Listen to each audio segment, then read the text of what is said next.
Buenos días, Licenpame, buenos días, compañeros. El tema de mi proyecto final es la esquizofrenia. A continuación les voy a hablar sobre el tema.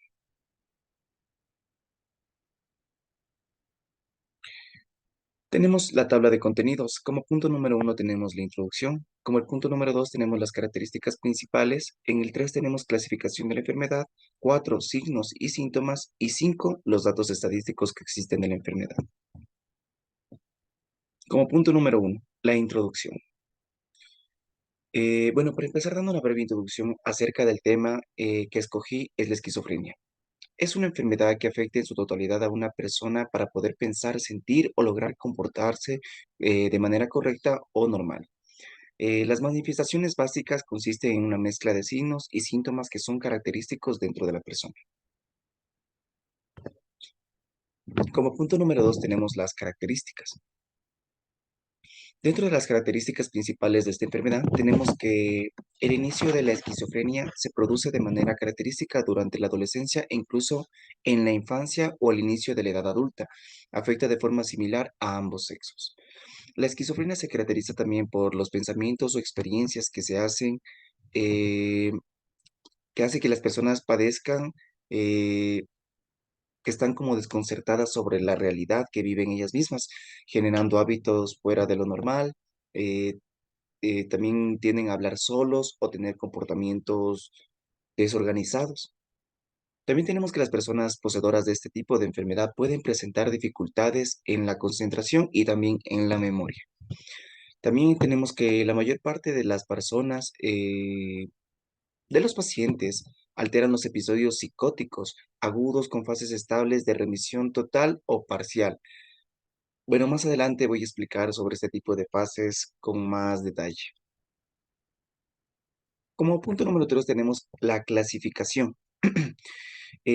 Bueno, la clasificación de esta enfermedad se divide en seis, que es la esquizofrenia simple, la esquizofrenia paranoide, la esquizofrenia desorganizada, esquizofrenia catatónica, esquizofrenia residual y la última indiferenciada.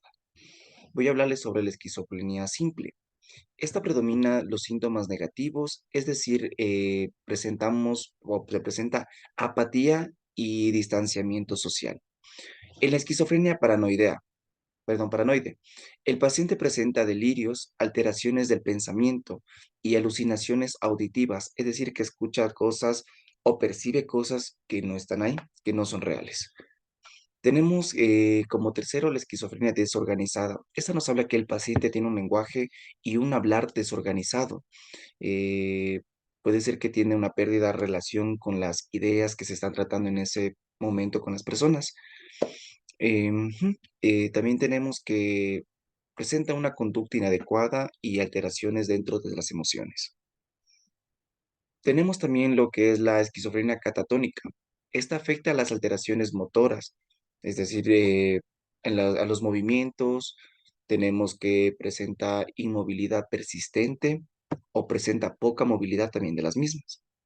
También tenemos lo que es la esquizofrenia residual. Dentro de esta no existe lo que son síntomas positivos. Al contrario, presenta una consistencia en los mismos síntomas que son negativos, delirios o alucinaciones. Tenemos también la esquizofrenia indiferenciada. ¿De qué nos habla esta? Nos habla que tenemos una categoría inespecífica que se ha utilizado, que se utiliza cuando ninguna de las características antes mencionadas se manifiesta de forma predominante en nuestro paciente. Como cuarto paso tenemos lo que es la fase de la esquizofrenia. Dentro de las fases tenemos tres: fase aguda, fase de estabilización y la fase estable.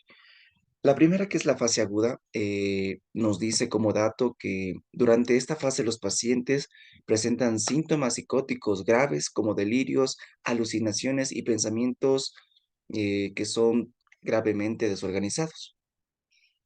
En la fase estabilizadora, que podemos hablar que es la fase intermedia de esta enfermedad, tenemos que durante esta fase se reduce la intensidad de los síntomas, de los síntomas de las psicóticos, y bueno, esta dura en sí de 6 o más meses después del primer episodio de esquizofrenia.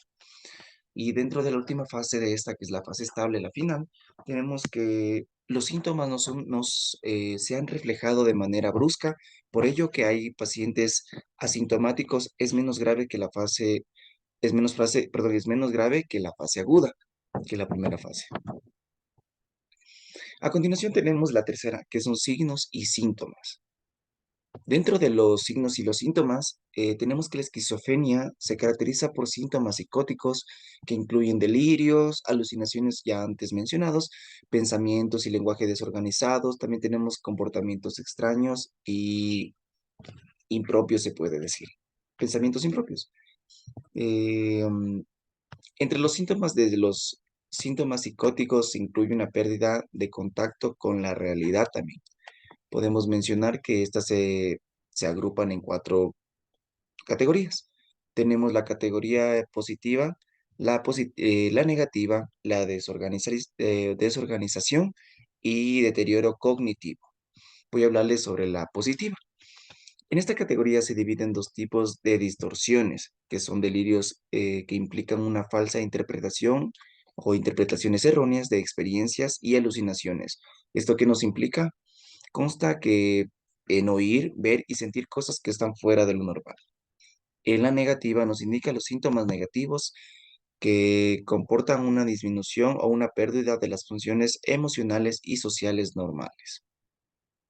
También tenemos la desorganización. Esta nos habla de la desorganización que implica la existencia de trastornos del pensamiento y de comportamiento extravagantes. También tenemos el deterioro cognitivo. Dentro de esta, el deterioro cognitivo se refiere a la dificultad para concentrarse, recordar, organizar, planificar y resolver algún tipo de problema.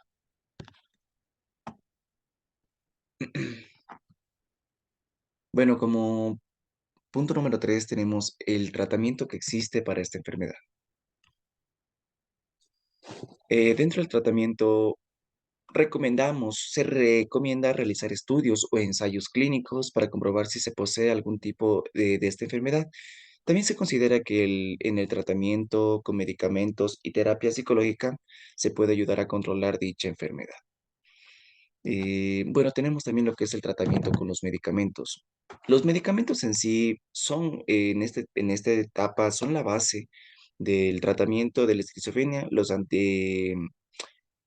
antipsicóticos son los medicamentos que recetan con más frecuencia. Estos medicamentos controlan los síntomas al actuar sobre la dopamina en neuronas cerebrales. Por ejemplo, tenemos el tratamiento con los medicamentos, que son dos: antipsicóticos de primera generación y los antipsicóticos de la segunda generación. Voy a comentarles sobre la de primera generación. Este medicamento nos cuenta que es de primera generación, a menudo tiene efectos secundarios graves, incluida la posibilidad de desarrollar trastornos del movimiento reversibles o irreversibles. También tenemos lo que es la antipsicóticos de segunda generación. Estos nuevos medicamentos de segunda generación son generalmente preferidos porque presentan un menor riesgo de efectos secundarios graves que los antipsicóticos de primera generación. Por ejemplo, tenemos la acenapina y tenemos la caripraxina, y entre los que tenemos de la primera generación tenemos el clorpromazamina y la flufenacina. Dentro de lo que es la esquizofrenia tenemos las complicaciones, es decir, el riesgo de no seguir estos tratamientos como nos piden o no ingerir.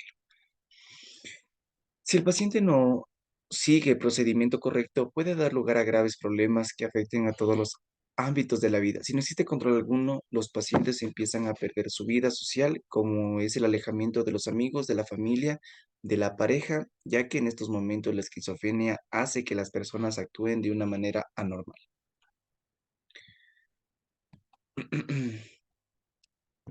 Bueno, como punto número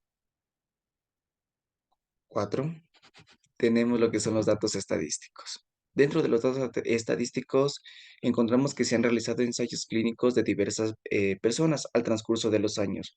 Por ejemplo, en el año del 2020 se realizaron ensayos a 18 personas que 18 personas, perdón, que son tanto hombres como mujeres poseedoras de la enfermedad y nos dio como resultado que el 6,4% de hombres poseen la enfermedad, a diferencia de las mujeres que poseen el 12%. De igual manera, como podemos ver aquí dentro de las tablas estadísticas, del color azul son los varones y del color naranja son las mujeres. En el porcentaje, en el 2018 podemos ver que tenemos un índice de 6,4 y de 12%. En el 2021 encontramos que el 7,30% fueron varones los que poseían esta enfermedad y las mujeres un índice de 12,30%. En el 2022, que fue la última encuesta que se realizó anteriormente, eh, tenemos que el 5,80%, 8%, 80%, perdón, son hombres los que padecen de esta enfermedad y en las mujeres son el 7,81%. La edad más común para que esta enfermedad aparezca dentro de los hombres son de 15 a 30 años de edad y en las mujeres es de 25 a 35 años de edad. También tenemos en cuenta que esta enfermedad de la esquizofrenia afecta a más de 21 millones de personas en todo el mundo, lo que se supone que en un 1% de la población mundial llegaría a desarrollar esta enfermedad. Independientemente del sexo o la clase social y la raza también tenemos que tener en cuenta. Esto sería todo por hoy con el proyecto de la esquizofrenia. Les agradezco por su atención.